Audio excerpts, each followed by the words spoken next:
Umuseneta bwe kaunti ya Kisii Richard Mumuima Onyonka nigo lituko lya lero aikirana ase bunge ye Senate abwase abagawukwanira eng'ana y'abakora emirimo ime ye kaunti ya Kisii abo bayigetwe emirimo y'okwanekia obochenu ime ye kaunti ya Kisii abo bakorokwa buna Green Army ukwana ime ye bunge yo ye Senate Museneta Onyonka nigo agania ekomiti y'oburendi aiga Kenya kwaenana oroboti igoro yogochakigwa kwebyombe ebyo bigotebekana gosagana abaonchereria ime ye kaunti ya Kisii abwase boigo akwanira obosagani bwaenegatigwe ase ensemo ya Keumbu ekero erombe ya Linda Mwananchi yaitete aroro abwase omonto oyo moboigo asiretie obogima bwae to seek a statement from the Standing Committee of National Security, Defense and Foreign Relations on a matter of national importance and concern regarding the rising incidents of organized violence, harassment of traders, and misconduct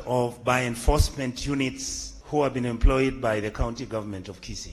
Mr. Speaker, Kisii County has recently witnessed a worrying rise in violence and insecurity. Mr. Speaker, intimidation by criminal gangs and alleged excesses by members of the county governments known as the Green Uniformed Workers, commonly known as the Green Army, have started disrupting business activities, undermining public safety. Onyonka nigo boigo akwanira ebinto bitano ebyo aganetie komiti yo y'oburendi kwaenana oroboti egati yabo emerobelyo eserikali ebegete ase okulenda aboncheria gukora ebiasara byabo no morembe egati y'ebinto binde. The committee should address the following. Number one, the recent incidents organized by violent goons in Kisii County, including the attack on any political leaders who disagree with the current administration in Kisii. Nigo boigo ateba buna ekerengeryo kyokolika emirimo abantu abo bakorokwa buna Green Army nigo kyarenge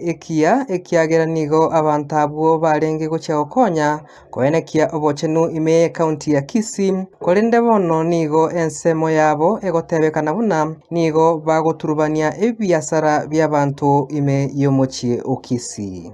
This was a very good idea because they were supposed to be collecting garbage and managing whatever that the county government needed. And yet, Mr. Speaker, what you have is that the Green Army individuals, including one, they have a mandate which we don't know where they got it from. They have been given certain powers which we don't understand. Ginko ripoteri Getembe, Rietariane Brian Nyakundi.